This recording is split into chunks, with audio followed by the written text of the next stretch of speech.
Hello मित्रों। आज हम आपको एक नई बुक के बारे में बताएंगे। ये बुक है प्रेमचंद जी के द्वारा लिखी गई बुक है,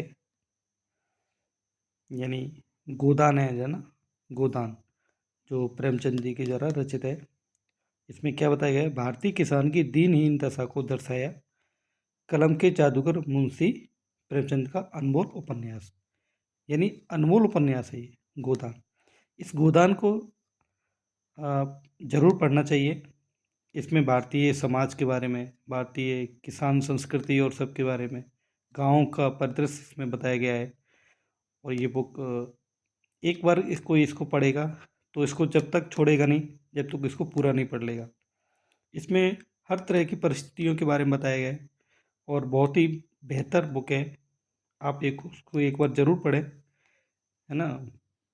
उस ज़माने के महान लेखक हैं जो कलम के जादूगर के नाम से जाना जाता है। सरल व्यक्तित्व और हर क्षेत्र से वाकिफ हैं।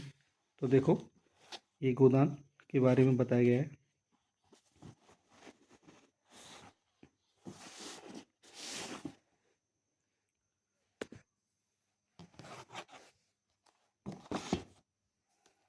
ये देखो, उपन्यास सम्राट मुंशी प्रेमचंद की सर्वोत्कृष्ट कृतियों में गोदान का अपना महत्व है। इस उपन्यास में तत्कालीन कृषक वर्ग के जीवन का मर्मस्पर्शी निर्देशन किया गया है, यानी उस समय के किसान का जीवन परिचय बताया गया है। उपन्यास का पात्र होरी जीवन भर अथक परिश्रम करने पर भी एक अदद गाय नहीं खरीद पाता, यानी वो इतना गरीब आदमी है कि जीवन भर वो परिश्रम करता है खेत में, है ना, लोगों की काम करता है, फिर भी वो इतना पैसा नहीं जुटा पाता कि वो एक गाय खरीद ले। इसी लालसा को लिए वह एक दिन लू की चपेट में आकर प्राणों को गवा बैठता है। इस उपन्यास में जहाँ एक और ग्रामीण जनजीवन की झांकी प्रस्तुत की गई है, वहीं शहरी जनजीवन का भी चित्रण बखूबी किया गया है। मुंशी जी की कलम का यह चमत्कार ही है कि दोनों कथाएं साथ साथ एक सूत्र में प्रोई चलती हैं, यानी दोनों ही कथाओं के, दोनों ही के जीवन परिचय को, दोनों ही का चित्रण, शहर और गांव का चित्रण इसमें बेहतरीन तरीके से किया गया है। तो गांव का बंदा हो या शहर का बंदा हो, उन दोनों के लिए ये बुक बहुत बेहतरीन होगी। और इस बुक को ख़रीदने का जो जो पैसे हैं ना, वो आपके वसूल हो जाएंगे। मैं कहता हूँ इसके 4 गुने वसूल हो जाएंगे।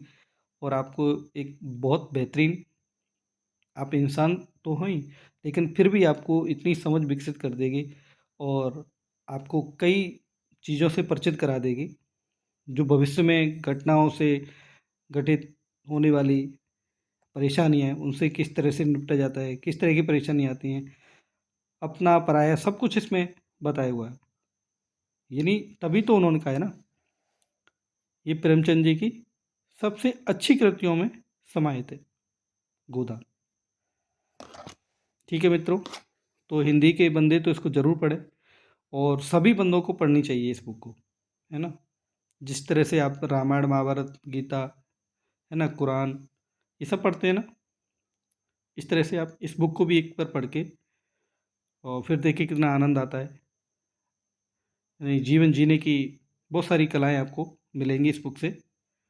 थैंक यू मित्रों, फिर मिलते हैं हम किसी नई बुक के साथ में। और यदि हमारी वीडियो आपको अच्छी लगी हो तो प्लीज़ लाइक एंड शेयर करें। और इस बुक को पढ़ने के बाद में, अभी नहीं तो बुक के पढ़ने के बाद में दोबारा से प्लीज़ लाइक करें। लाइक करने के कोई पैसे नहीं मिलते हमें, और हमें कॉन्फिडेंस मिलता है कि हमारी वीडियो आपने देखी है अच्छी तरह से। थैंक यू मित्रों, फिर मिलते हैं एक नई बुक के साथ में।